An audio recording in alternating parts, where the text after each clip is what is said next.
Hello， 大家好啊！好歡迎大家咧收睇由 Untitled Chapter 主持嘅直播，我係 Vanessa， 我係Evan。Hello， 大家好。咁歡迎大家咧睇我哋呢個嘅海外房產線上講座啦。咁其實我哋咧今日想同大家咧就再講下就係澳洲啦。咁其實澳洲咧其實大家都都非常之熟悉啦。咁其實我哋之前嘅直播其實都有講過澳洲唔同嘅城市啊。咁啊，其實我哋今日想同大家咧講下，其實係墨爾本 Melbourne。咁其實點解咧？其實就係可能大家都會知道咧，其實喺11月尾嗰陣時咧，咁喺維多利亞省即係 Victoria 啦，咁其實咧佢就啱啱有一個新嘅政策，就係話佢嗰個即係買樓啦，買新樓嗰個印花稅個 stamp duty 咧，其實就會下降啊，其實就會即係減咗啲。咁我相信咧，其實即係大家都可能都有留意呢個新聞啦。咁其實我哋都即係有結合之，其實我哋都想同大家都講下。咁其實而家 Melbourne， 咁其實而家佢即係嗰個有啲咩項目可以介紹俾大家啦。咁我同埋其實Melbourne 其實大家即係都唔啱香港人住啦，因為其實可能好多時我哋去旅行啊或者移居嘅時候，好多時第一個選擇就會係Sydney 啦，但係其實好多其他嘅城市，好似今日講嘅 Melbourne， 其實都係好即係休閒舒適啦。咁其實香港人去居住係啊，咁同埋咧，其實墨爾本咧都有話係最宜居城市之一啦。咁所以其實我哋都想同大家即係再多啲去講下即係墨爾本咯。咁當然啦，咁我哋即係之前我哋嘅直播其實都有講，但係我哋今次其實有少少唔同。咁啊，其實咧就係我哋揾到我哋邀請到一個真係香港人，我哋自己人，我哋係移居過去澳洲嘅。咁其實移居過去墨爾本啦。咁其實究竟如果喺即係我哋係即係香港人自己人啦，咁其實究竟覺得墨爾本其實住成點啊？或者其實有咩機遇啊？或者可能係即係其他唔同方方面面啦。咁其實都想同大家再即係了解多啲啦，同埋想知多少少嘅，係啦。係啊，咁所以今日咧，大家如果有任何問題咧，都歡迎大家喺我哋 Facebook comment box 度留言啦，或者可以私信我哋。另外咧，我哋亦都將今日會同我哋即係分享嘅嘉賓嘅聯絡資料啦，我哋都會即係放咗喺 Facebook comment box。咁所以大家可能如果有一啲更加深入嘅資訊想查詢嘅話咧，除咗可以聯絡我哋之外，亦都可以直接同佢哋聯絡去了解更多嘅。係啦，咁其實大家可能喺我哋個 comment box pin top 嗰度咧，其實就發覺咧，即係除咗有電話啦，其實亦都會有email 啦，咁其實亦都會有一個網址嘅。咁嗰個網址咧，其實就係咧發展商今日提供俾我哋咧，如果方便大家，其實如果有啲乜嘢疑難咧，其實或者有啲乜嘢嘅 inquiries 咧，其實亦都可以直接話俾佢哋聽咯。咁其實咧，佢哋收到之後咧，其實就會再聯絡翻大家，希望可以幫到大家嘅。係啦。咁所以其實我哋今日想同大家即係就講即係講下即係墨爾本啦，或者有啲咩項目介紹啦。咁其實呢一樣嘢我哋都即係俾大家做一個參考啊。咁我哋咧即係如果我哋都明白大家有唔同嘅需求啦，或者可能喺預算啊，或者地區啊，或者係唔同即係有唔同任何方面啦。咁其實都會即係提議翻大家會聯絡翻發展商啦，聯絡翻我哋嘉賓啦，或者係就揾專人即係揾專業人士咧，可以尋求一個嘅即係 suggestion 或者係 advice 咯。係啦。係啊，咁我哋其實今日咧就即係我哋都唔講咁多啦，係啦，我哋都想即係我哋想快啲邀請我哋係啦，咁邀請我哋嘉賓出嚟先啦。咁啊，首先我哋想邀請就係頭先啱啱講到啦，就係我哋就係香港移居咗喺墨爾本好耐嘅香港人 Gary， 係啦，咁就 Gary 啦。Hello Gary。Hello 大家好。Hello Gary。你好 Evan， 你好 Vanessa。係 ，hello。咁同大家介紹多少少啦。其實 Gary 咧，其實咧頭先講過係香港人啦。咁其實佢移居咗去墨爾本咧，都超過30年啦。咁啊，其實咧，咁佢而家咧就係暴露咗我年齡喎你。大家都暴露大家年齡，係啦。咁其實咧 Gary 咧而家咧就係喺一間即係喺澳洲同埋國際上都好知名嘅即係地產發展商 Ironfish 啦，咁就係地產總監同埋開發總監。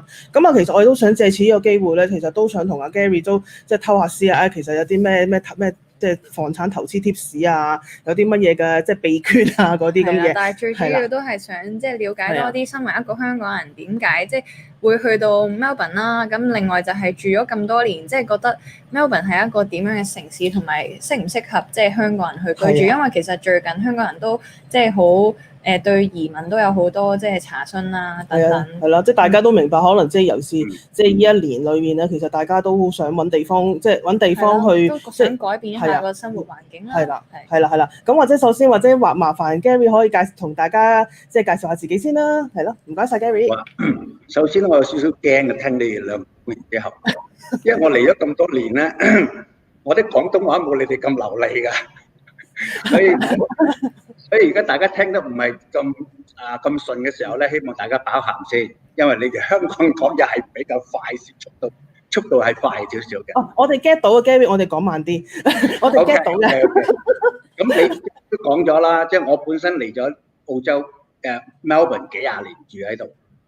咁如果 Melbourne 唔係好嘅，根本上我就唔會留喺度啦。所以如果我嚟即係批評墨爾本同其他國家邊度好住啲咧，我覺得係一種 mislead 咯，即係唔係咁準確咯。所以我今日主要嘅原因就係大家同自己即係傾偈咁啦，傾下即係了解多啲，然後俾多啲資訊，因為我覺得嚟到而家咧係好多轉變，有好多轉變，所以希望大家了解多啲咧，咁可以做一個比較明確啲嘅 more informative decision，informed decision 你要做，咁去移民又好，你想去投資又好，主要係呢樣。咁你有冇發覺一樣嘢就係，通常我哋如果去旅遊嘅時候咧，各個國家都好。特別食嘢又好，話見到人又開心又，即係，但係你要去嗰度揾食嘅時候咧，我覺得係兩回事嚟咯。係啊，生活同旅遊係兩樣嘢嚟嘅，即係個感覺係唔同嘅。感覺真係唔同啊！所以你最緊一樣嘢就係要適應。如果你一個人可以適應嘅時候咧，你唔理你印度好、日本好，你係可以即係將自己個心態改變，適應個主流社會，咁你就可以喺嗰度生活。即係我覺得呢個係好重要咯，因為我識有啲朋友咧，佢嚟咗澳洲30幾年咧，一句英文都唔識嘅，佢就識 Hello，How are you？Goodbye。所以就係睇下你自己去唔去投入咯，呢個唔緊要。咁講開話墨爾本係咪宜居，適唔適宜香港人過嚟啊？咁先，我覺得。我自己去評又唔係好公平但係我唔知你有冇聽過一個 organisation 佢叫做 EIU， 唔係 ICU EIU Economist Intelligence Unit， 佢哋每年咧有一個globalization livability ranking， 係一個世界宜居最適宜居嘅城市嘅評級啦，可以咁講。咁咧，墨爾本咧係2011年到2018年咧都係攞咗第一，就 most lived city in the world， 唔係1年係7年所以我覺得佢哋評級嘅宗旨咧有好多啦，有你氣温啦，你嘅生活指數啦，例如譬如你嘅教育嘅程度啦、水準啦、人口嘅密度啦、你生活嘅指數，即係好多呢啲嘢加埋佢先可以評到嚟 number one 噶嘛。咁我覺得從呢樣嘅階段咧，你覺得墨爾本應該係幾宜居嘅咁俾我嚟講咧，第一個我唔知道好多觀眾都有嚟過澳洲應該就會嚟過澳洲又旅遊又好喺呢度移民咗嚟呢度又好，但係俾我嚟澳洲第一個感覺係好強烈。一落機嘅時候咧，就係藍天白雲，同埋深呼吸嘅，即係你空氣係非常非常之清新，呢個我個好深刻印象咯。所以淨係呢樣嘢咧，已經係好高分啦，我覺得。跟住同埋加上你翻屋企開個水喉就可以飲水啦，即係唔使去煲啦，呢個亦都係好方便啦。同埋佢人口密度咧，係相繼其他國家嚟講咧，應該係可以算係世界最低嘅人口密度嚟講，佢差唔多好似係即係如果你睇翻啲做 research 咧，一個人可以佔你2-3個英里咁犀利。如果比香港係即係香港係我諗大家都心同感受嘅，睇緊而家直播室，即係包括我哋而家，即係我同阿 Vanessa 都非常之感受到呢一個嘅即係人口嘅密度咧。你睇我哋坐得幾逼，係啦。所以我都唔知你點樣整嗰啲 social distancing，好難。冇咁咪有唔出街咯，喺屋企咯，係啊。咁但係有陣時你都知㗎啦，即係你都話即係適應啦，同埋個揾食啦，即係始終揾食都係即係比較重要啦。咁所以其實都即係都身不由己啦，冇辦法。咁其實我都知道，其實聽你咁講啦，其實就係即係墨爾本俾你嘅感覺就係即係其實嗰個感覺係一個好清新啦。咁其實係啦。咁其實亦都好即係我相信亦就係因為呢個好大嘅原因咧，就令到而家即係尤其是呢一年啦，好多人點解會考慮去澳洲咧？其實即係呢個都好大原因，就係即係其實佢除咗佢自己走之外咧，其實佢係即係扶老攜幼嘅，即係可能有啲係即係退休啦，有啲可能係有家庭啦。咁其實家庭嘅話，可能有小朋友想去嗰邊接受教育啊，係啊，咁生活啦，咁其實都想即係尋求另外一個嘅生活方式。咁我相信其實即係呢一個就同一個香港咁大嗰個對比啦。咁所以其實就即係令到大家都萌生咗啊，其實不如就澳洲啦，呢一個咁嘅即係去澳洲呢一個地方。咁當然啦，去到澳洲之後，咁當然頭先都話好多城市，咁其實墨爾本就係一個非常之宜居嘅城市。咁所以其實即係其實墨爾本 Gary 想問多啲就係，如果你想當年啦，其實你去到 Melbourne 之後就係呢個咁嘅感覺。咁其實到你啱啱頭先你都提到有其實都有好多即係過去咗咁多年都有好多個轉變啦。其實可唔可以同我講下其實到啱啱你初步啊，定係到而家你覺得墨爾本成個發展係啦，俾大家即係俾你嗰個印象係點咧？人口係呢個係最大。今日係一個你又講投資又好，你講住嘅地方好，都係人口係一個好重要嘅因素嚟嘅。係，因為你個地方唔好就冇人去，咁簡單。好似而家你話俾你揀 Melbourne 你 Afghanistan 咁你即係可能你你揀邊度？即係人口嘅增長係好快咯。而家係應該接近2500萬，啱啱過咗2500萬。咁就 Melbourne 嚟講咧 ，Melbourne 市Melbourne 嘅 Metropolitan 咧就係接近500萬就係僅次於雪梨。聽佢咁樣講咧，我哋嘅進度應該係喺近幾年間會超過雪梨嘅人口。係即係吸引咗好多人去咯，其實就係即係吸引得越多人去。澳洲其實一個係好特別嘅國家咯，因為佢好多地理啊、天氣嘅環境都唔同。譬如如果你因個人而係咪？有啲人比較唔中意咁凍嘅，佢可以上去高高。佢唔中意太熱嘅，佢可以 Tasmania。如果你中意一日地貴嘅，去嚟 Melbourne 啦。所以 Melbourne 嚟講，我覺得係好受歡迎，好受歡迎。咁你講話轉變喺邊度啦？乜就係因為人口增長嘅時候咧，你經濟會發達嘅時候咧，政府咧就收入豐厚咗。政府收入豐厚咗咧，佢就加設好多呢個 amenity 啊，或者 structure 啊，更加多人想入嚟到住。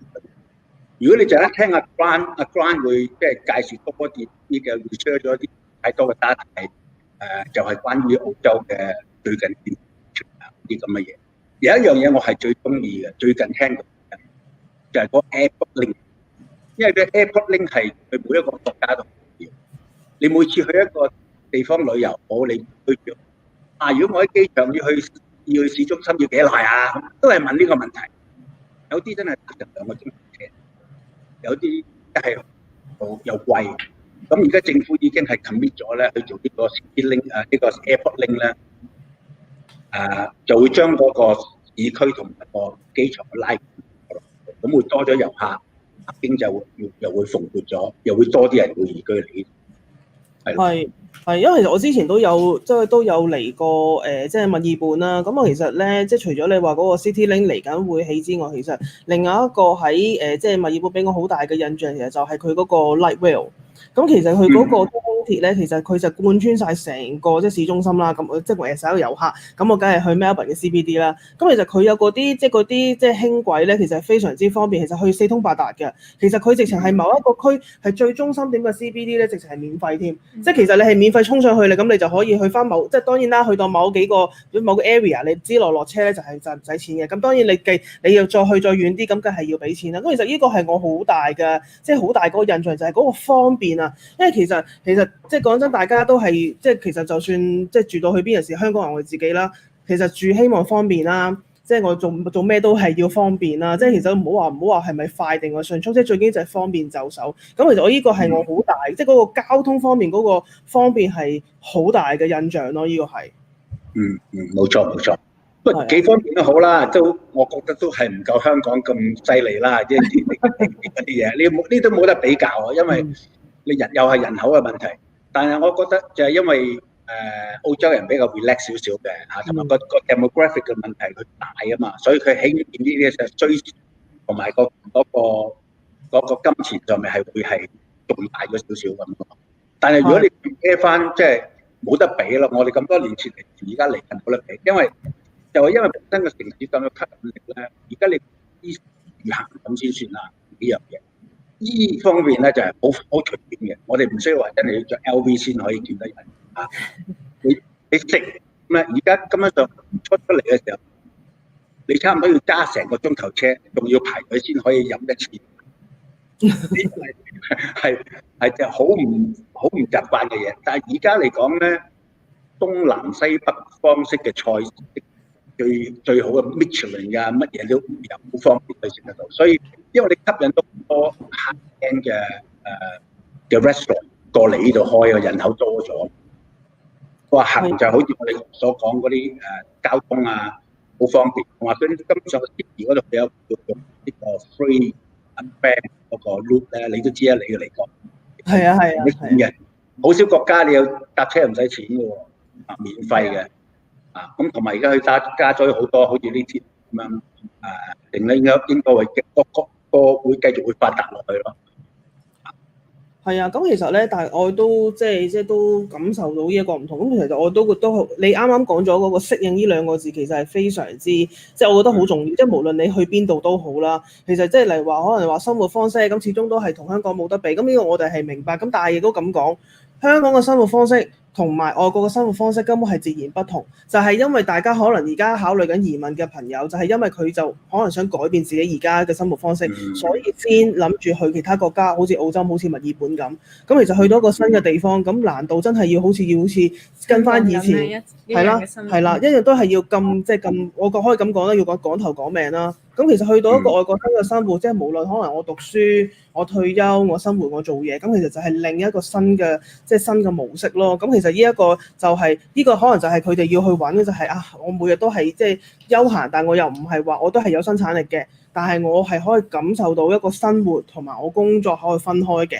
咁或者可能係一個比較舒適啲我吸啖空氣都大啖啲，即係呢樣嘢，即係嗰個感覺係好唔同咯，係啊。咁同埋都即係聽阿 Gary 咁講，其實你話嗰個即係飲茶，即係其實或者係即係四方八面嘅即係美食都會喺度啦。咁其實我想問多少少，例如話如果我而家諗可能我即係而家好想嚟澳洲啦。咁同埋因為即係始終我哋近排又知道澳洲有個即係嗰個延長咗5年嗰個 visa 嗰個即係放寬咗個新例啦。咁其實更加即係對即係香港朋友嚟移民澳洲係更加大嘅吸引力啊。咁但係可能如果我可能好少嚟澳洲嘅，或者可能始終之前都係旅遊啦，可能都係旅遊景點多。但係如果我真係好想嚟落地生根喺 Melbourne 嘅話，其實有邊啲區其實就係華人比較多，或者可能係其他都係受香港人歡迎多啲。因為其實講真，Gary 本身又係做房地產呢一行生意嘅，咁一定係比較熟悉。咁我都希望睇下麻煩 Gary 可唔可以同大家可以分享多啲香港人，即係以香港人嘅角度嚟講，其實佢哋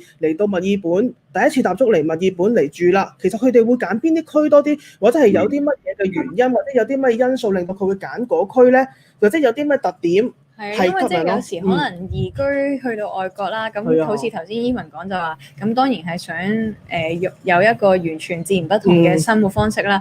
但係即係生活耐咗，你都會可能會掛住香港嘢食啊，或者你想去下 shopping 啊，或者可能有即係係啦，有啲中式超市都可以方便買。係啊，即係華人超市啊，即係大家即係通常都係買老乾媽啊，買公仔麵，買檸檬茶，即係啦，即係大家都好熟嘅呢啲去到係啦。點講咧？首先我 go back to 你哋正話所講嘅啦，你哋啲後生女講嘅話，改變生活方式同逃避現實係兩回事嚟嘅。你而家講你改變生活方式咧，有好多人諗，哇！我去到第個國家唔使做都可以嘆世界咁，其實呢個係錯誤嘅點因為唔可以咁樣諗。首先你要移民去邊度都好，加拿大好，你去澳門好，馬來西亞好，你一定有一個最終嘅目標，你一定係諗遠少少。你唔好話我去嗰度好，有得玩乜啊？唔係咁樣，因為你每個地方，如果你唔係努力去工作，經過呢個奮鬥期咧，你根本上你唔會有得到嗰個國家供應俾你嘅嘢，你都享受。係同意。但澳洲有一樣好嘅咧，就係咧，如果你係一個好勤力嘅清潔工人咧，你都可以揾錢多過個律師嘅。香港就唔係，所以呢個係好公平嘅國家嚟。你總之你勤力，你總之我成日都同人講啦，你移民嘅目的係乜嘢咧？移民你離鄉別井啊嘛，要 looking for better life， 係咪？你啲而唔係話 looking for more enjoyable life。呢個人生有3個階段噶嘛，學習、奮鬥、養生，或者你即係有3個階段係咪？你一定要學習先，因為學習周嚟講學習係好 relax。香港2歲就要唱床前明月光，如來地上霜。哇！呢度2歲 ABC 嘅啫嘛。但係你話佢哋係咪即係唔聰明咧？唔叻又，因為你大家全部你個社會文化都係咁嘅時候咧。如果你全班人都係蠢嘅，你就唔係咁噶啦嘛。如果大家都係好聰明嘅時候，你就好 outstanding。因為香港咧係一個特別嘅，所有嚟嘅都係好聰明，係比我哋普通人係，因為佢造成嗰個社會環境造成嘅，你唔係歐美，所以點解啲人我就咁講咧？你而家咧係兩咧，我諗最終嘅目的，所以我就我講 Ironfish 乜嘢咧，都係呢一樣終極嘅目的，就唔好諗得太近。好啦，答翻你嗰個區分嘅問題，其實呢個唔係好重要咯，唔係好重要，因為你每個人嘅要求唔同啊，同埋佢嘅一定要個經歷啊，同埋你自己本身嘅財政狀況，你明嘛？不如我啱啱買一層樓，我賣咗去，我得翻幾廿萬嘅，我就你你想最好嘅係咩？你冇可能啊嘛。但係呢個機會嚟啊嘛，所以你就點都好，你第一件事要嚟到呢個國家先，你唔好離去。我想呢個有機會先嚟到呢度，你咪定居，你住邊度唔緊要，你變遠少少咯。到你有少少成就啲，你咪再退啲咁。但係你話普通而家移民嚟講咧，佢哋應該都有翻想移民，因為你澳洲移民而家越嚟越難，有條件啊，要你有咩其他條件係要你啲咁樣。所以你哋本身有一筆錢咧，都唐人嘅區係有嘅。主要嚟講係去咯。第一，你嚟過澳洲，你咪去過啦。但 Box 你有冇去過？你有冇去過？有冇去過 Box Hill？有。Box Hill係好多華人嘅咯。係啊，好得意嘅，啲華人都係會聚居喺嗰度。我話 Vanessa 話齋，我都想出去買啲唐人貨啊，咁樣成方便啲咯。咁 Box Hill 係其中一個東區咧，就係好多唐人嘅。就唔知點解，因為每個國家嚟講咧，東區咧似乎好似係比較熱門啲嘅，比西區。通常你想買啲比較好啲嘅屋啊，都係喺東區方面多過西區嘅。通常可能因為嘅問題，一來都係咯，因為我知道其實東區嗰邊咧都有個站係 Monash 啦，咁其實就即係都近大學啊，或者可能係即係近 CBD 啊，咁所以其實大家都可能即係可能都會揀嗰啲地方啩，係咯。係咯。咁除咗 Box Hill 有 Waverley 啦，都有好多唐人聚居。另外就好得意嘅，即係佢都有分華人都有分嘅，譬如台灣人咁去東城嘅一個區叫Balwyn，因為Balwyn有好多私校啊嘛，佢哋早期就係嗰啲定居喺嗰個區，咁跟住就 Doncaster 好幾個區咯，都係呢個華人。所以你話食嘢方面啊嗰啲，你唔係答，好似而家海地都係嘅。其實呢度就同香港除咗跟住要其他食嘢係比先進嘅邊位，應該冇問題。係。頭先都見到其實個 project video 啦，即係都見到哇珍珠奶茶、日式啊、台式啊、餃子啊，乜都有。係啊。嗰個咧，阿關陣間會遲啲會講俾你聽，就係而家好興咧，就係啲項目咧係做成一個社區形式嘅項目。咁因為始終都係買呢啲公寓嘅咧，華人佔多，因為佢哋好似你喺香港嚟，你住公寓，有人係中意住公寓，所以你有啲人買公寓好定係買唔好，都係因人而異嘅。有啲人唔中意剪草嘅係咪？有啲人未剪過草，佢中意去買啲嘅剪草，但係剪咗幾年佢唔中意剪㗎啦，有份公寓。所以你唔可能將公寓好定係屋好未必嘅，因為公寓有公寓嘅高級公寓㗎嘛。你普通有啲好殘舊嘅屋㗎嘛，所以你正話 Vanessa 嗰樣嘢話睇嗰 video 咧，其實好多關會介紹俾你睇就非常針對係華人居住嘅地方。係。咁其實我講翻轉頭啦，咁其實咧啱啱都話其實 Gary 咧，即係其實即係移居咗嚟 Melbourne 之後咧，其實就投身咗地產行業啦。咁其實我想問下，其實啱啱講咗話 Ironfish 啦，咁其實 Ironfish 其實可能即係有啲朋友會聽過，有啲朋友可能就未必認識啦。咁可以介唔介意同我講下，其實 Ironfish 其實究竟即係除咗房地產啦，咁其實有啲咩提供啲乜嘢服務嘅咧？OK， 多謝你問呢個問題先。你睇到 Ironfish 我哋嘅 slogan 就係 Together in Properties 咯，所以好多人唔係太清楚 Ironfish 咧，佢哋就以為我哋係一個traditional 即係普通嘅房地產中介啦。房地產中介啊嘛，就係買賣咯。如果你想買嘅，佢就話俾你，而家係啱時候買咯。你想買嘅時候，而家就啱時間買咯。所以呢個係佢哋可以模棱兩可。但我哋咧最終嘅，我哋係服務咧，就係幫助我哋啲客人去建立一個好平均嘅房地產投資嘅組合。呢個咧其實係非常之重要，同埋加上咧係好現實嘅喺澳洲嚟，因為我陣間會再解釋多啲係點樣去做呢樣嘢。我啲客人好簡單，就係盡快可以咧買到四間房地產一個組合，咁樣咧你將來咧你就算 retire 咗或者係即係到你冇能力有 income 嘅時候，你就可以有呢個所謂被動。你有冇聽過被動收入啦？係好多人冇重視呢樣嘢，就係俾時間咁留咗去咧。被動收入係要累積你資產嗰度落去，所以你冇咗個被動收入嘅時候咧，你將來咧係要靠人，就係咁簡單，要靠人。所以如果你話喺澳洲買4個房地產咧，唔係咁困難。喺香港，如果你同人講喂，你買4間樓啊！哇！你估我係劉德華咩？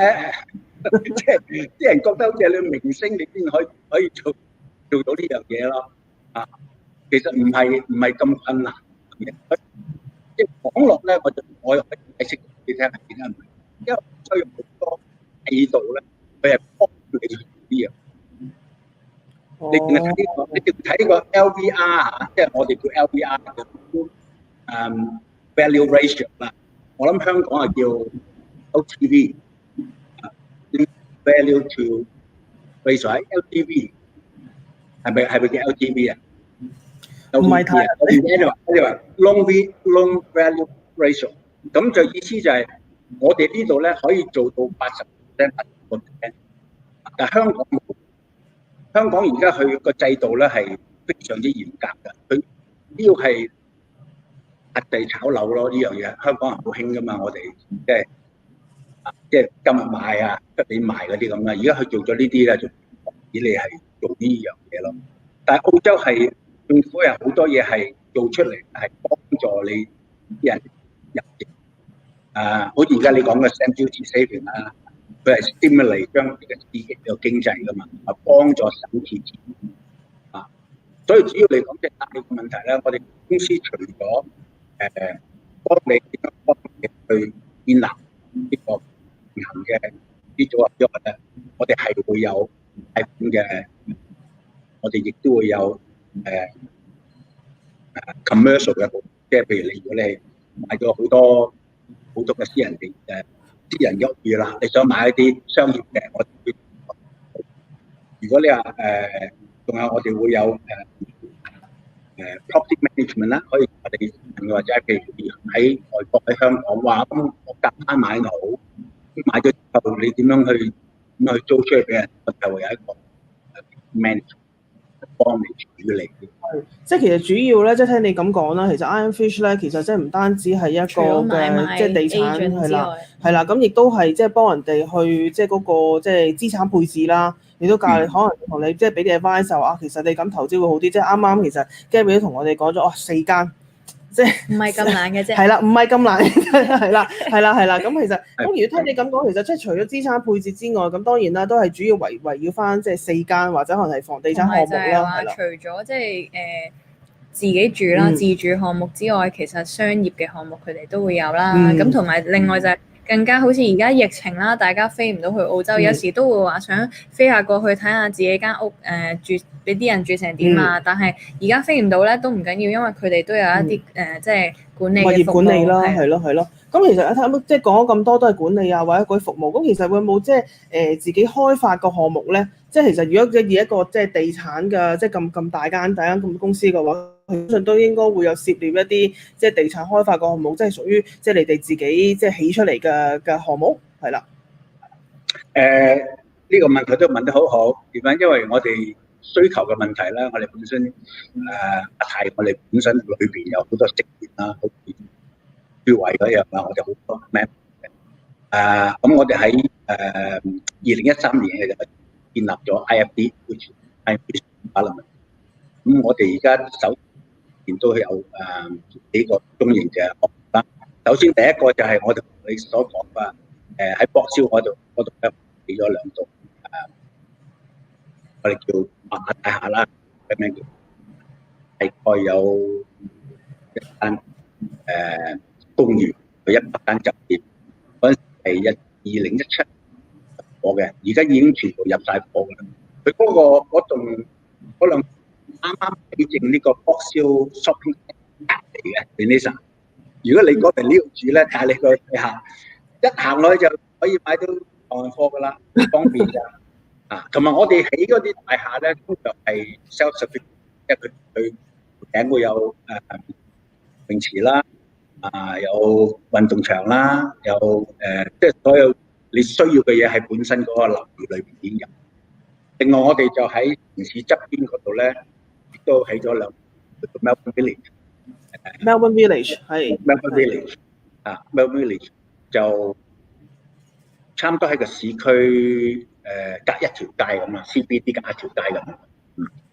咁嗰個都係咯，嗰個都係入咗貨啦，係2017。即係聽 Gary 咁講，即係其實 Ironfish 咧，即係其實係一個即係非常之多嘅，即係嗰個行業嘅板，即係佢嗰個服務板塊都有好多。咁首先聽係即係資產配置啦，即係如何去投資啦，或者係即係有啲嘅諮詢服務啦。咁即係就物業管理啦，即係租賣啊都有啦。咁啊另外咧就會係嗰個即係項目開發，咁實情即係起埋樓添啦，即係有埋項目可以即係賣俾大家。咁其實即係呢一個即係我哋都即係聽到就係我到其實即係 Ironfish 咁大間公司啦，咁其實我都好即係好大嘅，即係好 impressive 啊！就係其實佢好似即係咩都有做，即係其實除咗住宅之外啦、商業啦，或者係其他即係唔同種類嘅項目，其實都有涉獵啊。即係可以做大家顧問啦，或者好似頭先Gary 咁講啦，即係可能你一去到嘅時候，你會住 apartment 先，即係可能熟習咗個環境啦。因為我哋可能去之前，其實可能淨係知道Melbourne 市中心，但係其實仲有好多其他頭先介紹過嘅Box Hill 啊、城市， Doncaster 我哋都係唔熟悉嘅，咁都係需要你時間去融入，去到再住耐啲，先會再認識多啲究竟邊一個地區可能係，如果係退休嘅，可能就想休閒啲，但係如果係即係帶住小朋友或者一家人過去，佢要工作嘅，咁究竟可能住邊個地區先係更加適合自己或者方便翻工啊、翻學啊等等。係咁，其實咧，即係其實另外都即係比較即係深印象就係嗰4層樓係啦，即係一個我諗相信即係大家即係除咗即係我覺得都係即係 Ironfish 其實做咗咁多年嘅即係咁多嘅行業嘅板塊啦，即係咁多服務嘅板塊啦，其實亦都可以得出一個結論，就係或者 Gary 都俾我哋 tips，就係其實如果即係當然啦，後生嘅過嚟咁當然梗係要適應啦，努力適應咁啊過嚟即係努力工作生活啦。咁啊當然啦，咁去到可能年紀大啲啦，咁啊如何可以確保一個被動嘅收入咧？頭先啱啱啊 Gary 都有講咗好重點啊呢個。咁啊其實起碼即係可能透過咁多一行業板塊得出嚟所有嘅數據或者得出嚟嘅咁多年嘅經驗就原來就係起碼嗱。如果你即係3至4間，咁你就OK 啦，即係即係起碼你嘅即係就有一個比較穩定啲嘅被動收入咯。咁其實我哋都朝住呢個目標，去發展都唔係咁難嘅啫。可能 Gary 都有講就話，其實澳洲啊或者 Melbourne 都係一個即係好公平嘅地方啦。只要你勤力啦，同埋即係最主要既然去到一個新地方，都希望即係可能可以充實自己啊，即係揾一個即係啱自己嘅工作生活，有個 set 好個目標，點樣可能之後去投資啊，跟住就可以達成4層樓嗰個都唔係好難嘅啫。我頭先 Gary 係最低嘅標準嚟。最低嘅標準佢講嘅終極目標係啦，終極目標明白。咁我相信咧，其實大家咧即係聽呢個嘅直播，其實都突然間都諗下因為其實大家都係諗被動收入呢啲咁即係咁大嘅詞咧，其實聽得好多，或者可能係一啲 recurrent income 啊，或者可能就包租婆啊、硬腳唔使休，或者類似呢啲，但係其實到最後其實可能就有冇一個實質嘅方法，就係話其實我要做到咩一個程度，就起碼一個係叫穩定咧。啱啱 Gary 同我哋講咗啦，就係啦，真係非常多謝 Gary。咁其實我知道咧，其實嚟緊咧，其實一陣即係當然啦，我哋呢個直播其實都有個項目介紹俾大家。咁其實咧呢一個其實呢個我都知道，其實啱啱就喺 Box Hill 啦，或者 Doncaster 附近嘅。咁其實呢一個嘅即係呢一個嘅地點啦，呢個項目嘅地區咧就係叫 Burwood 啦。咁其實嚟緊咧，其實即係其實Gary 嘅同事Grant 咧，其實嚟緊都會同我哋去講多少少關於即係可能而家澳洲而家一個嘅喺呢一年裏邊嗰個數據啦、房產嗰個 trend 啦，係啦，市場啦，同埋究竟個項目究竟係點咧？咁我哋即係呢個就我哋首先感謝係啦，多謝感謝 Gary 先，係啦，轉頭再繼續傾，係轉頭再繼續傾。好，唔該晒 Gary。好，拜拜，係啦。咁其實啱啱佢講咗啦，咁啊，其實我哋嚟緊呢一個項目咧，其實就係喺 Burwood 嘅。咁其實咧，我有少少即係感觸係，即係都唔係感觸嘅，即係有少少共鳴，就係因為我本身之前住 Sydney 嘅，咁 Sydney 都有個 suburb 叫 Burwood。咁啱啱因為我接觸呢個即係要即係做為呢個直播做少少功課啦。咁其實呢一個項目都係都喺 Burwood 呢個地方度，所以我覺得好深印象啊！呢個係啦，喺 Melbourne 嘅 Burwood 究竟佢個項目係點咧？咁我哋而家咧嚟緊咧，我哋就邀請啱啱係啦 Ironfish 嘅另一位代表上嚟，就同我哋去介紹下就係Grant 啦，係啦。Hi Grant。Hi Grant。你好嘛 ？Hello。Hi。Yeah, thank you. We just talked about Grant is going to introduce us some market outlook and the project showcase in Burwood. And I just mentioned to the audience that because I've been living in Sydney for several years, and I know that there's a suburb in Sydney also called Burwood. And today for the project is also in Burwood. So it's quite impressive. Melbourne. But Melbourne Burwood, yeah, that's right. Yep. And first of all, so we just pass the time to you. Yeah. Okay. Yeah, look, no problem. Look, I appreciate that. Hello, everyone. Hope you're having a great afternoon. It's a little later here in Sydney. I know Gary's in Melbourne. I head up all of our research and property throughout Ironfish. And so what I wanted to do is to give you guys a really punchy 10-minute summary of where the Melbourne market is at. So I'm going to pull up a few slides on my screen, and then I'm going to go through and focus a little bit on that, specifically this Burwood Brickworks project. So I'm just going to pull up my slides. I'll just get you guys just to confirm that you can see that. Can you see the slides on the screen? Yes. Yes. Yes. All right. We're already going well. All right. So, look, I want to talk about, as I mentioned, two things, but I want to give a little bit of a Melbourne property market snapshot. I mean, what better thing to do when you're sitting there on a Sunday afternoon? How do you understand what's going on? And I'm not going to talk about everything. I'm going to talk about a few of the most important things, and particularly for someone, if you're there sitting at home in Hong Kong, and you're sitting over there, you're not in Melbourne, you don't really know what the market's like. You don't really probably know what it's like being this year with coronavirus. So I know Gary has obviously shared a lot of thoughts with you guys, but I want to talk a little bit about the market. And the reason why I've got this slide with this amazing picture of a tunnel, by the way, is because there's a bit of an X factor, not only about Melbourne. When I come to talk about the Burwood area, Burwood in Melbourne, not in Sydney, there is an amazing transport project, a $50 billion new suburban rail loop that is going to be constructed over the next 10 years. And that is going to have a direct impact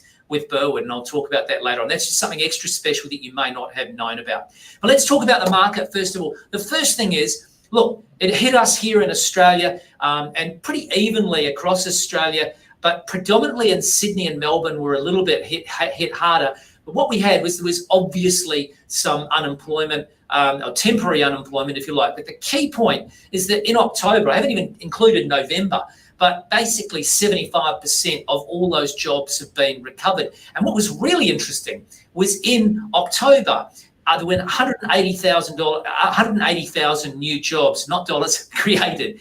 And even more interesting is when Victoria was in this lockdown that it had, a very, very harsh lockdown, even during that period, 80,000 new jobs were created. And so I want you to think about that when you're, wherever you are.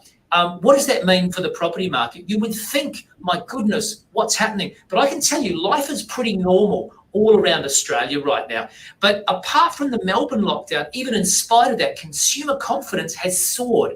I'm not sure if you can see on this graph, but it literally dropped and then it has rebounded. Talk about a V-shaped recovery. This is the steepest V that I've ever seen, when it's literally rebounded back. And it's at its highest point in years, consumer confidence. And that can be seen in the property markets.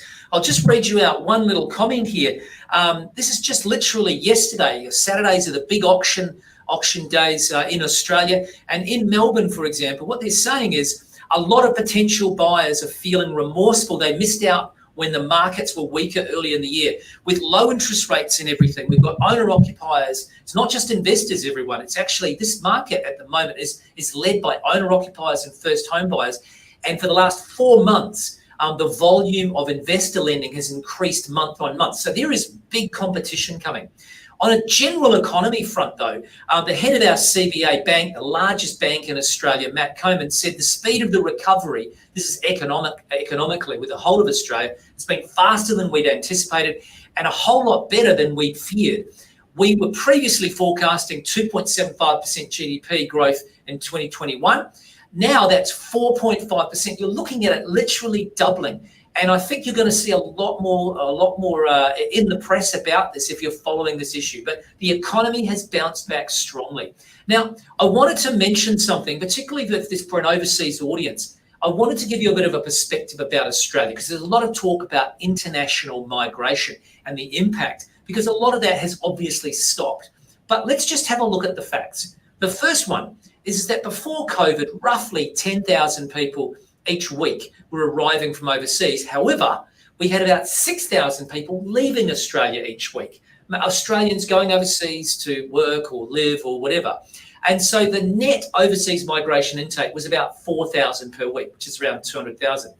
But I want you to think about this. Despite what has been going on this year and that tap has been turned off, Australia, through this whole process, is now actually the envy of many people because of the way that it's been able to contain these results, along with New Zealand, where I was born in New Zealand. I've lived in Australia for 25 years. But, you know, Australia and New Zealand have globally increased the value of their brand. Even more people, we believe, are going to want post-COVID to come to Australia, to live in Australia. This has really increased the appeal. And so what I want you to think about is there's 1 million expats, in other words, people that are Australians living overseas. And Michael Matuzik in his commentary here was saying, I do wonder how many expats are now lining up to return. I'd also like to muse how many people are truly now looking to leave. What his point he's making is we're now going to see, we believe, less people leaving each year and at the same time, more people coming back. So once we get past this particular temporary period of when international migration has pretty much stopped, beyond 2022, we believe there could be an absolute boom in overseas arrivals. So you've got to understand the data. Don't just look at those net immigration sort of numbers. Now, when we talk about the property market, I want to punch through this really quickly because it is really a straightforward thing to understand. We've got confidence is high. It is booming.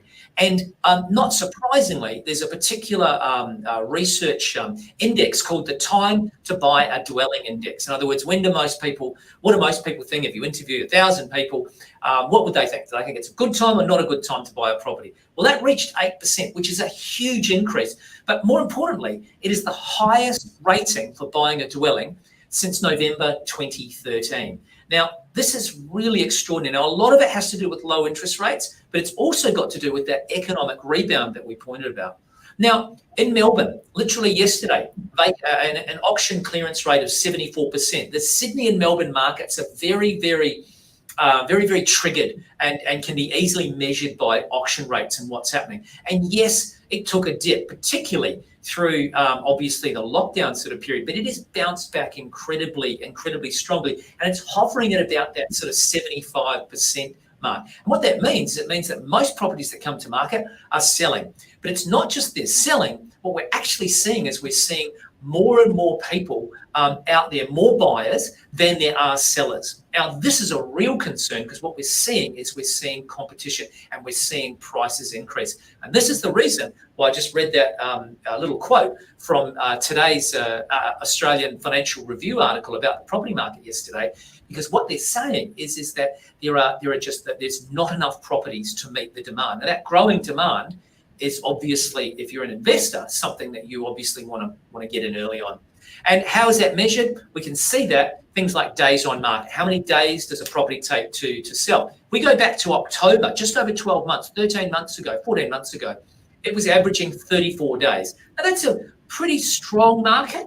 But what happened is through obviously coronavirus and March and everything, it ballooned out during the height of the lockdown to 74 days. But look how quickly it has snapped back, 25 days. In October 2020, 12 months. And despite the coronavirus, it's now 25 days. Now, this is like, it's 33% faster than it was a year ago. Now, this is really, really worrying signs if you're someone in the market and you're not really taking it seriously. Because as we know, President of the Real Estate Institute of Victoria, days on market is a strong indicator of buyers' desire. Competition between buyers is heating up and people aren't waiting to purchase the property they want. So here you are on a Sunday afternoon looking at your phone or your tablet or your laptop or whatever it is that you're watching this live stream on. And what I've got to tell you is that there's a lot of people are out there. They're not just shopping around. It's not window shopping anymore. You've got a lot of serious buyers there. What did that look like in the market in November? Well, in November, Melbourne units went up by 0.7% and houses went up by 0.6%. Units more than houses, really interesting. But what's most important about these stats was that this is a turning point for the Melbourne market. And it's the first monthly growth since April. And what's really important about that when you have a look at all of that is how that flows into future growth. So if you're out there and even considering investing or purchasing a property in the Melbourne market, all of the data is now telling you, market experts, banks, everyone is telling you the next 12 months the market is going to grow. So if you wait, you pay more. Now, how does that look like? We'll have a look. Three of the biggest banks, obviously besides CBA, but these are the other three of the big four. When we look at Melbourne in 2021, ANZ has now said it's going to grow by 7.8%. Now, ladies and gentlemen, 2021 is not that far away. It's basically, 25 days away, and then we're in 2021. So we're looking at pretty strong growth, just under 8%, according to ANZ. NAB are at 9%, and they're going out to 20, including a little bit of 2022 as well. And then Westpac are at 12%. Now, when you have a look at all those stats, they're pretty alarming, because what that basically means is it means you're going to pay, if you pay another 7 or 8% on top of the price of the property you pay today, I mean, that's a lot of money. It's a lot of money to everyone, whether you're an owner-occupier or an investor, it's a lot of money. But if that wasn't enough, we've already got this incredibly hot market. It's come out of lockdown and it's literally exploded out of the blocks. And then the state government, the Victorian state government, has literally poured some gasoline on the fire, if you like, by now announcing a new incentive for all buyers, whether you're an investor or an owner-occupier, wherever you are, and it affects all property, whether it's new property or existing property. However, it does definitely favour new property. Anyone buying new property, and obviously if you're a foreign investor, you really are restricted mainly to buying new property. So this is a real benefit to you. 50% stamp duty discount on prices of properties up to $1 million. And I mean, that's a huge discount. They've also allowed it to apply, but at a lesser amount on existing properties, at 25% stamp duty discount. So stamp duty is the normal amount that you pay, all buyers have to pay in Australia. There's obviously some surcharges for foreign investors, but this is for the amount that everyone pays. And so obviously having that reduced by 50% is huge. I mean, look at that, up to $27,500. And particularly if you're buying off the plan, for example, if it's new property, you get the time benefit of that too. Imagine the market goes up 8%, 2021, pretty interesting stuff. So what we have is confidence at an all-time high, or certainly a high for many, many years. We've got incredibly low interest rates. You've got heaps of competition between investors, first home buyers and owner-occupiers, particularly in that price point of that sort of $400,000 to $800,000 band. That's a sweet spot. We've got the market predicted to go up by 7 or 8% in 2021. And we've then got in Victoria, they've got these additional incentives that benefit anyone buying new property. And that leads us, ladies and gentlemen, directly onto me talking about a specific opportunity in Melbourne. But before we do, I believe the lovely ladies just may have wanted to summarise a few key points or have a chat to you, because unfortunately my Cantonese, ladies and gentlemen, is not very good. Oh, your Cantonese is good. 你好嗎? Hey, I started off at least saying hello. I made an effort. 係啱啱阿 Grant 咧，其實同我哋分享咗非常之多嘅重點啦。咁啊，其實咧大家都知道，可能即係過去而家呢一年，其實 COVID-19 其實即係對好多嘅國家都有影響。咁其實可能有朋友都會留意即係 Melbourne 嘅新聞啦。其實就係可能其實佢都封城咗，即係都好一段時間啊，或者宵禁啊，或者係點啊，即係出唔到街啊嗰啲咁嘅嘢。咁啊，但係其實咧阿 Grant 俾我哋嗰啲 data 咧，其實都會睇到其實一個係一個 strong market 嚟嘅，即係雖則有而家呢一個咁嘅情況，但係其實咧有好多嘅即係當地有好多嗰啲即係嘅分析師啦，其實佢話即係出年個 GDP 其實可能就2點幾啦，但係其實原來即係嗰個 strong market 就唔係去到已經其實原來真正係到4點幾啦已經個 GDP。咁啊，所以其實即係大家都會見到呢一個嗰個即係嗰個市場係回復得好快。咁同埋另外一個咧就係原來之前可能即係嗰個售賣期啦 on the market 其實可能幾十日啦。咁啊，但係其實可能9月都可能就70幾日。咁但係其實去到10月就已經係去變翻到20幾日就係啦，係 on the market。同埋頭先都有講就係話，因為佢哋即係可能之前一路封城啦，咁由4月去到最近啱啱過去嘅11月啦，咁就第一次即係再重新個房產嗰個買賣就再次去上升。係啊，咁同埋另一個 Grant 亦都即係講咗一個就係 gasoline on the fire。咁其實就係咧，咁就係嗰個即係個政府就係再幫多少少啦。其實就係一個就啱啱我哋喺即係直播嘅開頭就係講話，究竟喺 Victoria State 裏邊究竟嗰個 stamp duty究竟係減到落去咩咧？原來就50%，但係其實亦都唔單止係新樓啦。咁或者可能即係香港有朋友而家係即係可能都本身都澳洲人啦。咁其實佢即係喺二手嘅都係有減咗25%嘅 existing 嘅話。咁但係其實我諗相信即係對於買即係想移民嘅朋友，我哋因為即係移民即係海外人士啦，買澳洲樓其實一定係要買新新樓㗎，係啦。咁其實佢個 stamp duty 其實係減咗一半嘅話，其實真係多咗好多優惠。係啊。咁所以其實我哋都知道，即係透過阿 Grant 呢一個 presentation， 我哋知道哇，其實嗰個即係 Melbourne 嗰個就冇我哋諗得咁嚴重啦，即係幾時會升翻嗰啲其實唔係嘅。其實 Grant 頭先都講，其實喺即係而家就係其實係啦 best time to buy 啊。係啦 best time to buy 同埋即係2021 2021其實都係一個即係一個係會回復翻係 growing 嘅，即係 growing 嗰個 market 咯。係啦，咁其實我哋嚟緊咧就即係都話我哋其實喺 Melbourne 我哋都會講下 Burwood 呢個咁嘅呢個嘅 suburb 啦。咁其實嚟緊阿 Grant 都會繼續同我哋去講究竟 Burwood 呢個究竟有啲乜嘢嘅潛力，同埋點解大家會去要關注呢一個 suburb。OK， 我哋將時間交翻俾阿 Grant。Yep, Grant, we just have a highlight points to our audience and okay, over to you. Yeah, over to you and please continue. I really like the way you ladies put it. I think you summarized it beautifully. Yeah, actually you understand. No problem. But like any market, everybody, it's some properties perform stronger than other properties in any market. I think everyone understands that. So it's not just about taking any ticket in the raffle, right? You want to try to get the best possible opportunity. And if there's something unique about something, that's incredibly important and valuable when it comes to property.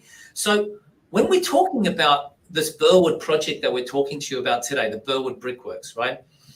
It's incredibly unique and particularly because in Melbourne's east, particularly this particular precinct, it is a very, very, not only is it a very sought after area, but I mentioned I'm going to talk about the rail loop, and then I want to talk more about the Burwood location. And when I show you maps and things, it'll be very obvious we're not talking about Sydney again, just in case anyone didn't pick that up before. But we've got this $50 billion suburban rail loop announced, and the first stage of funding has been announced. This is a Burwood X factor. And why is that? Well, what is it, first of all? It's a 90-kilometre rail loop. So it's an additional rail line. We're talking about hard rail. We're not talking about light rail. We're talking about a hard major rail line piece of infrastructure. And just announced in the budget, $2.2 billion is now being committed to start construction on stage 1. And that starts construction. There's a lot of pre-works going on, but the physical construction starts in 2022. Now, stage 1 includes new stations: Cheltenham, Clayton, Monash, Glen Waverley, Burwood and Box Hill. Now, I know Gary was talking about, I heard the word Box Hill several times earlier. So what we've got is there's going to be a new station here. We're talking about Burwood. This is incredibly significant, but this is a new train line. And stage 1 goes from Cheltenham, and I'll just show you on a map. I think I've got a map here. It goes from Cheltenham over here, all the way, it's in red. So if you're looking at the red lines on your screen, in a green circle, we've marked out where Burwood is. And then the next train station along, you'll be one train station away from Box Hill, one train station away from Box Hill, and one train station away from Glen Waverley. You are literally like the meat in the most delicious sandwich, whether you've got the two buns, if you like, Box Hill and Glen Waverley, right in the heart of things. And then, of course, you've got Monash, Clayton, and over here to Cheltenham. So having that first stage 1 will be fantastic. And eventually, when you see the yellow, it will be extended in the next stage all the way around. This new train line will loop all the way around directly to the airport. So you could imagine, I want you to imagine, once this is all completed, suddenly Burwood ever was before. And I know this because I catch a lot of planes. I'm in and out of Melbourne a lot. And if I'm in Box Hill or Burwood or one of these places, it's a bit of a trek getting to the airport. The idea of a train line, I can tell you, I love catching the train. You can read, you can just relax and switch off, and you don't get caught up going through the city. So this is a really, really key piece of infrastructure. Now, I want to talk about Burwood, for those of you who are not sure about Burwood. So here we are, we're in Melbourne's east. We've got areas like suburbs around us, like Box Hill, Camberwell, Mount Waverley, Glen Waverley, Vermont South, all of these sort of areas. So Burwood East, look at this. Median house price, just over $1 million, $1,026,000. The median apartment price is about $700,000. That's for an apartment, the median. Doesn't mean new, doesn't necessarily mean the best. It's just the median, $698,000. Now, more important, it's a more expensive apartment suburb than Box Hill. It's more expensive than many of the other suburbs, of course, except when you go, Glen Waverley's a little bit more expensive, Mount Waverley's a little more expensive. But my point is here we are in Burwood and Burwood East, and we're surrounded by $1 million suburbs. Many of them have median house prices that are 1.3, 1.1, 1.2, and some obviously even higher again. Box Hill 1.5, for example, and then Camberwell 2.2. So you're in good company. You're in a very, very good location, and it's an infill location. Okay, it's not greenfields. We talk about it, the fringes of the cities that keep expanding. You're in this established area where there's a limited amount of new land available. Now, what's the performance for units, for apartments in Burwood East? We have a look at this. 20-year growth rate, average growth, last 20 years has been 5.3% per annum. In the last 5 years, just under 40%, 38.7%. And then when we're looking at, there has been rental growth. It's not huge rental growth, but not bad rental growth there, with a yield of just under 5% at about 4.6%. Now, why is Burwood such a sought after location? And it's sought after not only by investors, but it's extremely sought after by owner occupiers. And one of the things we always look at Ironfish is owner-occupier appeal. We want something, if and when you have to sell in the future, if you want, we say don't sell, but if you sell, you want to make sure that owner-occupiers are going to be competing with you.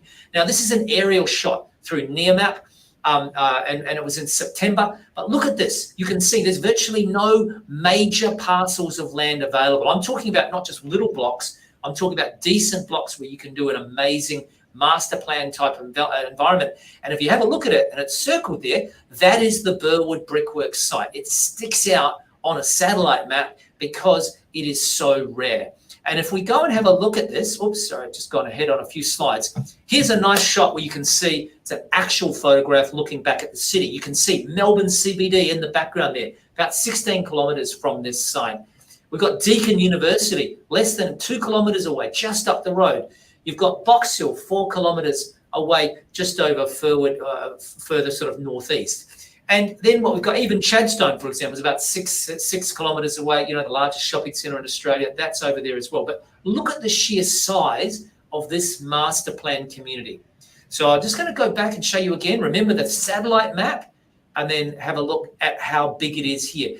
A leafy, Melbourne's east is known for its leafiness, and obviously it's better, it's cool and really hot weather, all those sorts of things. And it's surrounded by lots of expensive suburbs, but how rare is it to have a site where you've got this mix? You're going to have a new shopping centre, or new shopping centre's already built, townhouses, apartments, all of these sorts of things, incredible retail entertainment. Now, who could deliver this? This is the other thing too. You can't just deal with a small developer who's going to build such a monumental project. This was a project that took Fraser's years to negotiate on, to try to get hold of and then get approved. It was a tremendous project, but it's master planned, and that's one of the unique things about this project that is extra special.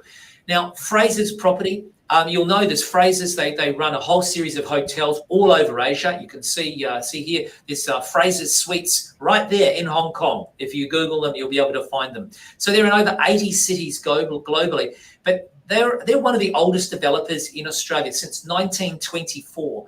They've built over 135,000 homes. It's not just apartments, houses, townhouses, and of course hotels as well. But they're around the world, and they're an award-winning developer. When they do anything, they want to make sure that it is extraordinary. They really care about their reputation and the end product.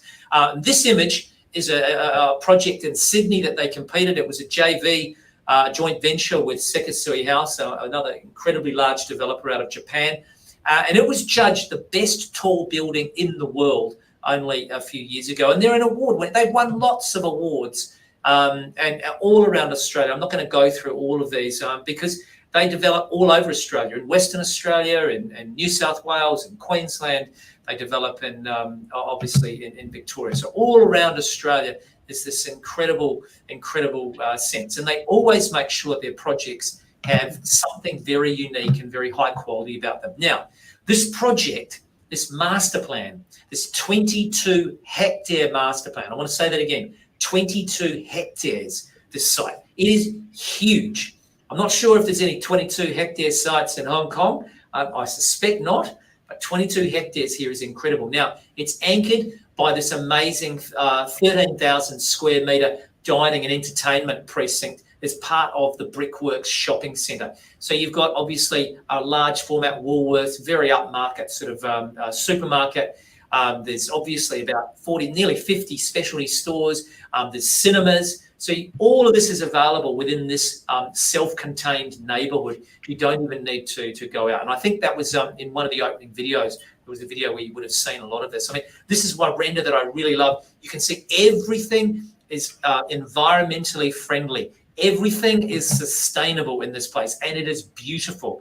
And not only that, but Frasers with this project are aiming to make the shopping centre in this development. They want it to be the first shopping centre globally, anywhere in the world, to achieve what's called the Living Building Challenge standards. It's one of the toughest sustainability awards that you can get anywhere around the world. And that'll be announced. I think it's supposed to be announced December, January. So later this month or possibly in the new year. And if you hear about that, I can tell you it'll really help this particular project, and I think it'll have a real impact. So let me give you a clear picture of the actual project and try to make it, put it in one nice, clear, succinct slide. 22 hectares. You can see it all out there. There's lots of beautifully designed sort of public spaces and green spaces, lots of parks. And then what you have is you've really got sort of, I've just highlighted 4 things here. The first one is the shopping centre, which you can see at the top there, this large shopping centre. Then there is the urban plaza. That's like a civic place where there'll be people will meet and little restaurants and retail will spill out onto them. And it's also between some of the residential and the shopping centre there.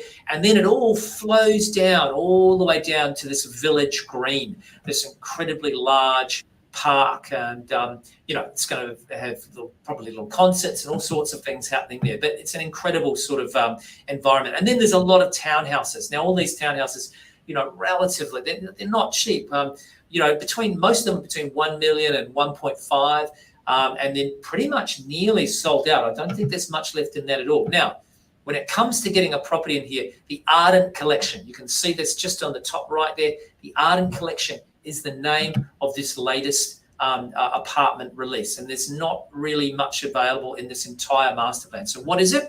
Apart from being incredibly beautiful, have a look at that stunning render. My goodness, it's 94 apartments, so it's boutique. It's exclusive. It's got that. That's why we believe it's got that owner-occupier appeal. It's not a high-rise.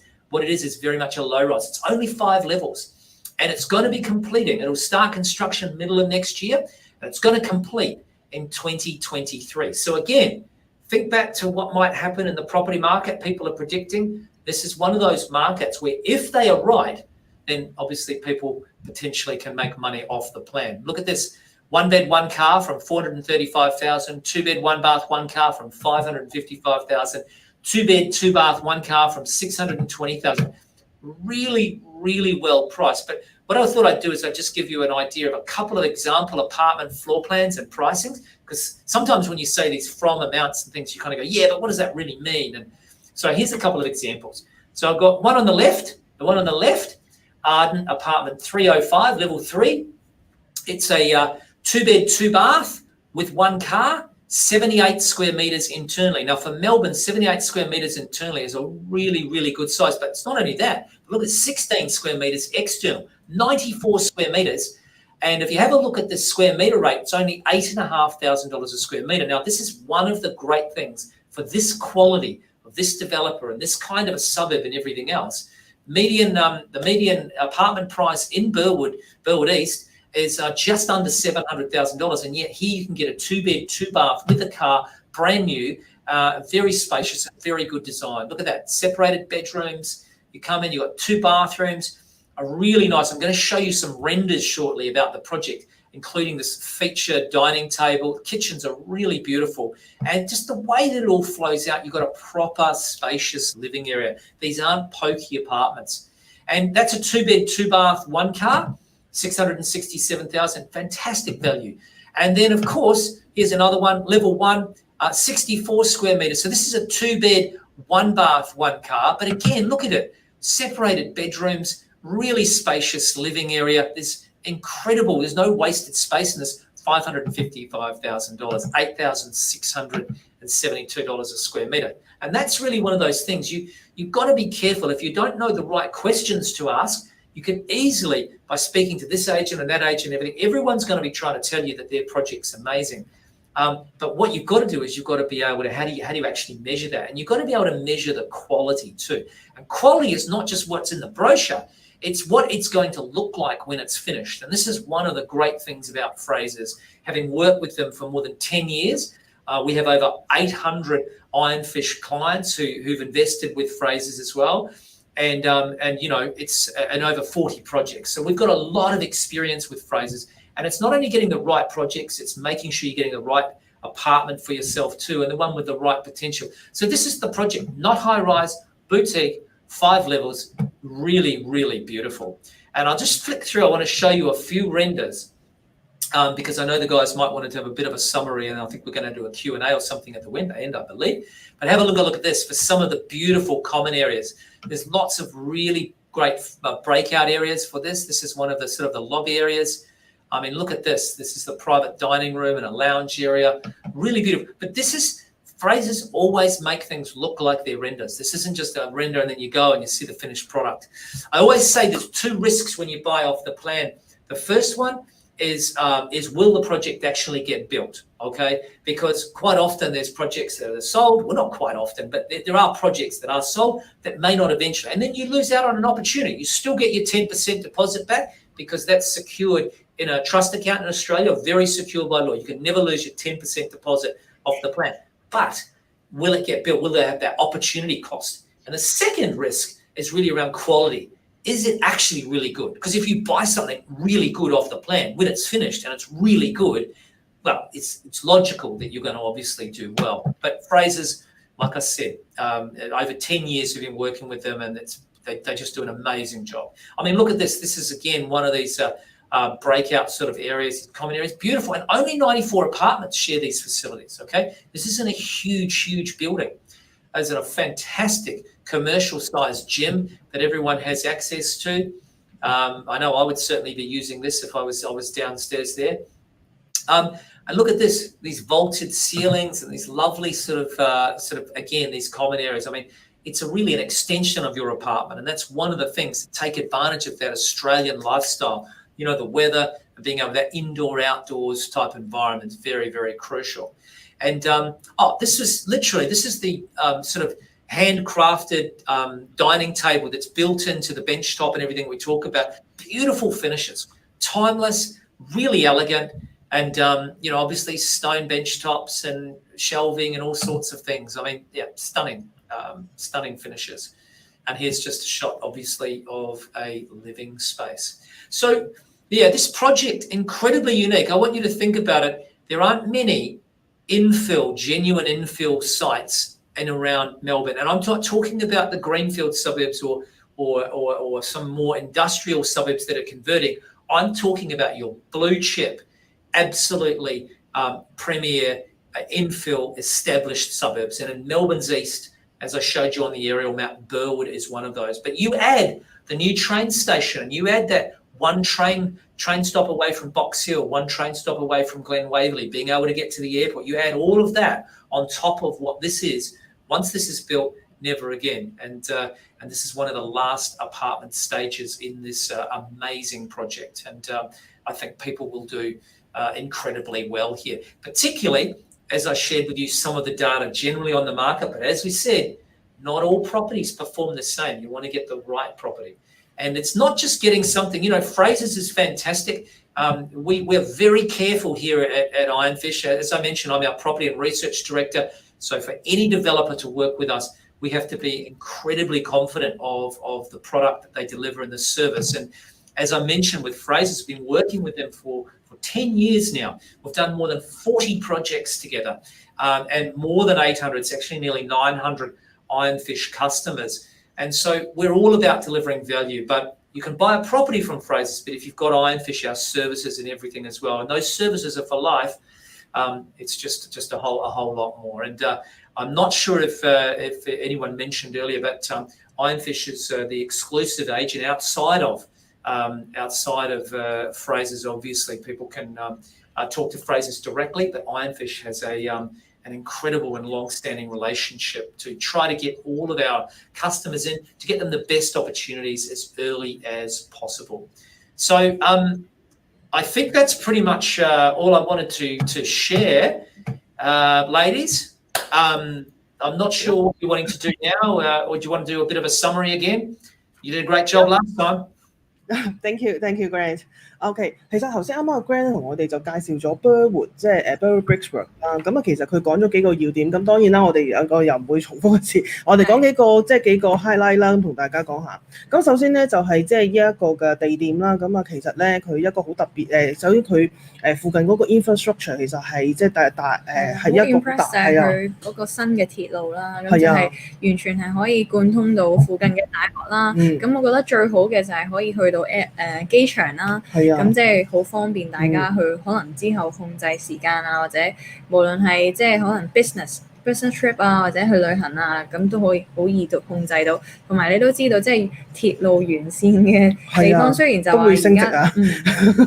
係啊，咁啊第二個咧，其實就係啱啱阿 Grant 亦都講咗啦。其實啱啱呢一個嘅Suburban 咧，其實啱啱全部隔離圍繞住佢嗰啲樓咧，全部都係啲過百萬㗎樓，即係都係嗰啲貴嘢啊。但係啱啱咧，但係一個即係 million Suburban 都 around the Burwood 啦。咁其實咁講咧，其實呢一個咧，其實即係大家都諗下。其實首先側邊嗰啲咧，全部都係呢啲超過100萬澳紙 high end 嗰啲啦。咁啊，但係呢一個嘅 project 其實雖則佢而家佢係即係感覺上我好似我住喺豪宅區隔離，但係我又唔需要俾豪宅嘅價錢㗎嘛。其實就都係非常之即係一個好難能可得嘅機會可以係啊。一個賣點我就係覺得，因為佢哋都頭先就話咗 Ironfish 同 Frasers 都合作咗10幾年啦。咁另外就係 Frasers 都係一個好有信譽嘅即係發展商啦。咁佢頭先都有講過，即係買樓最驚就係交唔到樓或者係啦。咁即係呢啲都唔需要擔心。係啊，咁你 Frasers 可以同佢買樓啦。咁但係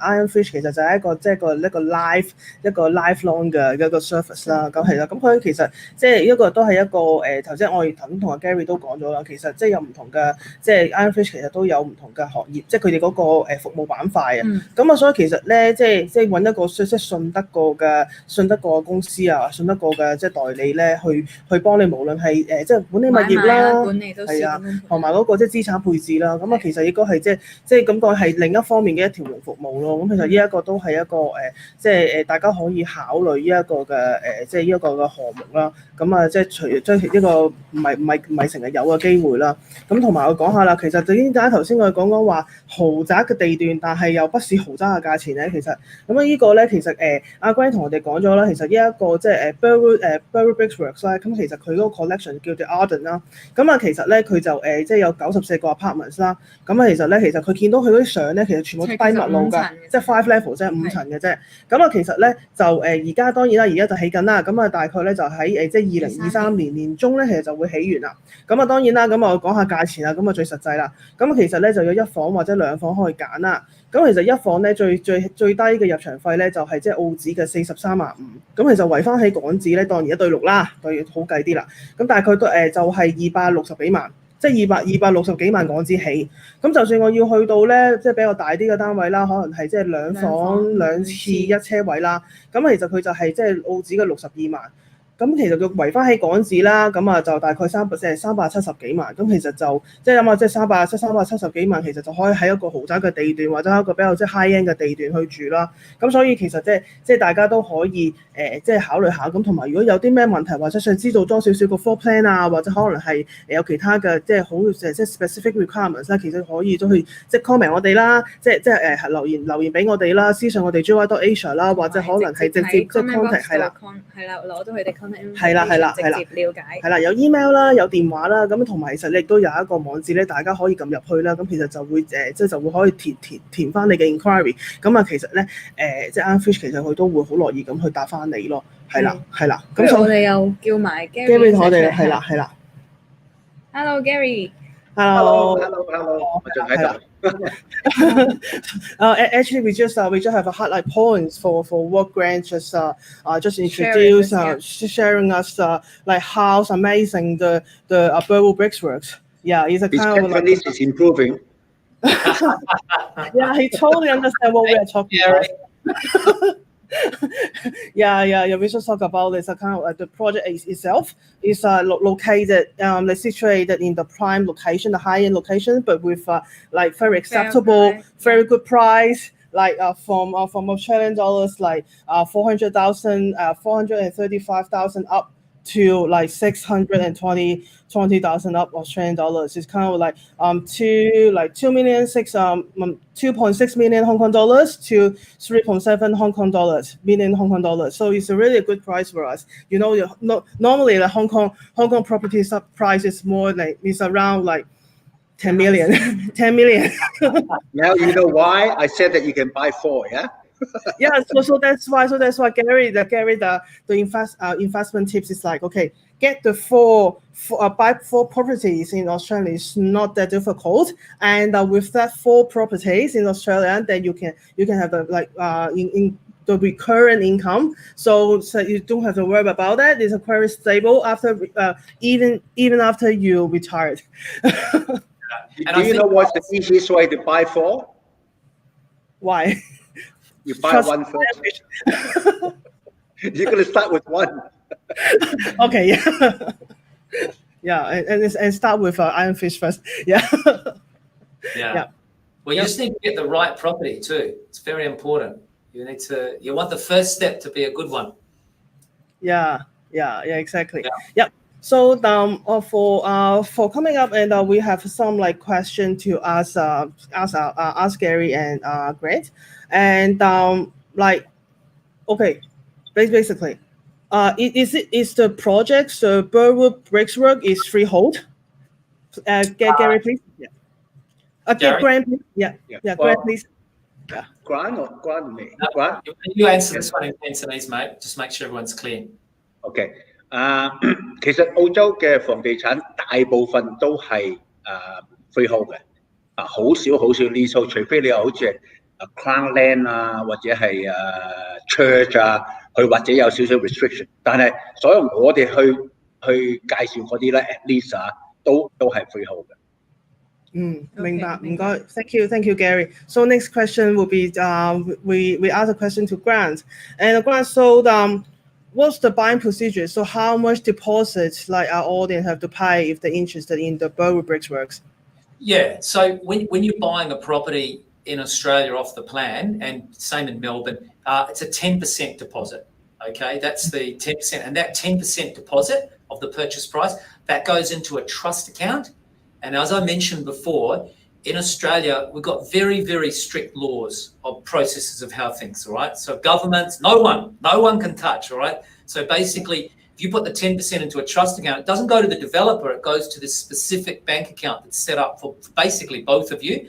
And then it only gets released to the developer at settlement, okay, once the building's complete. So that's why we say it's protected. So 10% deposit. Oh, okay. Yeah. So the next questions that we ask Gary. So we know that for like Ironfish provides property management services, but one of the main issue that our Hong Kong audience may ask is how to do the mortgage. Can Australian banks support mortgage? Or do you guys have a network or channels can advise our Hong Kong audience like how to like apply the mortgage in Hong Kong or apply the mortgage in Australia? So can you share us some more information about that, Gary? 我以為香港人買屋全部都用 cash 嘅。下一步先，第一步。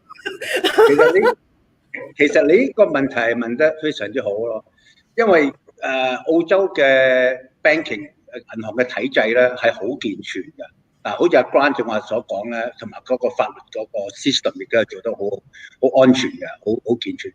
咁咧就你睇個歷史嚟講係近10幾年咧，佢有一段時間啦，係比較瘋狂啲。我以為瘋狂咧就係太容易攞到錢啦，真係邊個嚟到咧，佢俾幾張紙你就可以攞到呢個 finance。咁其實呢個係唔係好健康㗎啦？大家都知道啦。所以咧，佢有多層次嘅。Melbourne 咧，另外咧 banking 咧唔係話大晒嘅咯，即係唔係我可以幾多錢嚟？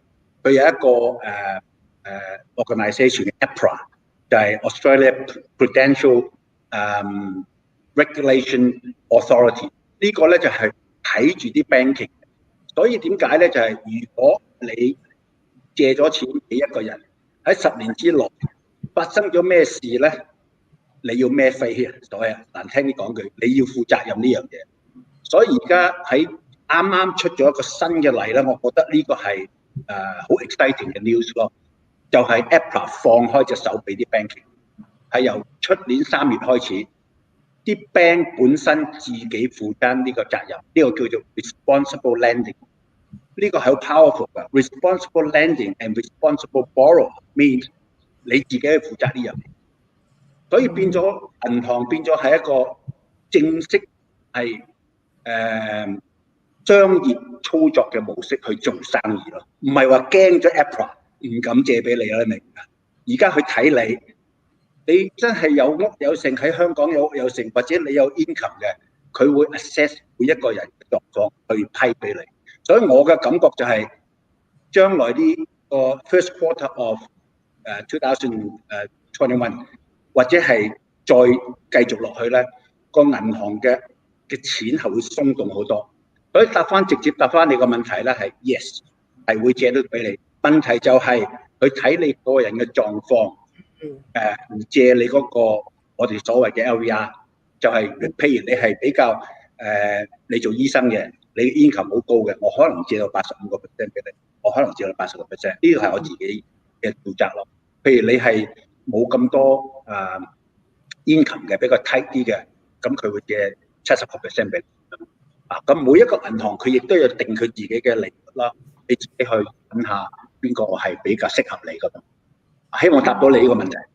明白，答到。即係其實咧，我都即係其實我好多香港朋友其實到最後即係當然有一啲係 cash buyer 啦，咁啊，但係其實有好多都係可能都係要申請做按揭啦。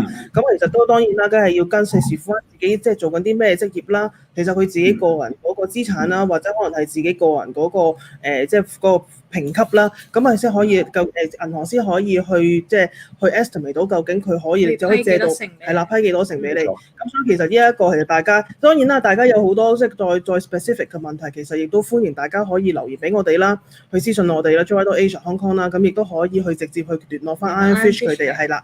咁啊，所以其實咧即係。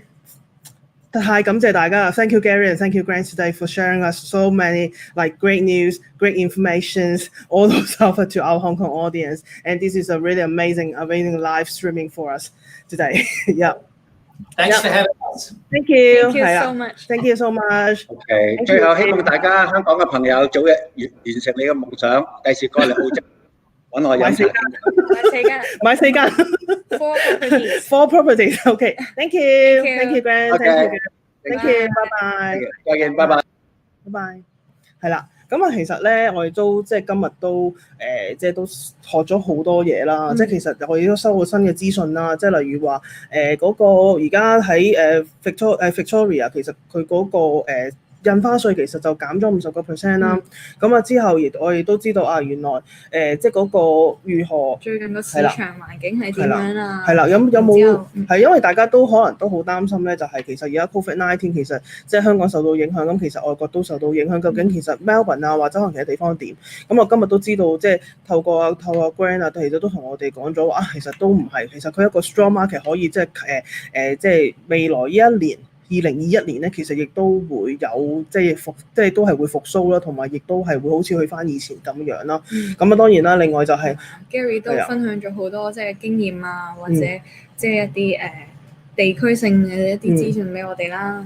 係啊，咁就嚟話可能即係實同埋另一個位就係即係 Gary 都同我哋分享，即係究竟。其實喺一個香港移民，其實到最後其實大家都係要努力工作，同埋要適應新嗰個環境啦。即係其實無論即係唔係去定立目標啦，係啊，同埋唔係逃避現實咯。係啊。咁所以其實即係今日都學咗好多嘢。其實大家都可以去諗下就係其實我哋到而家我哋去一個適應去一個新嘅環境啦。除咗我哋嘅資產配置，可能其實人生上面都好多方面都要去再審視一下咯。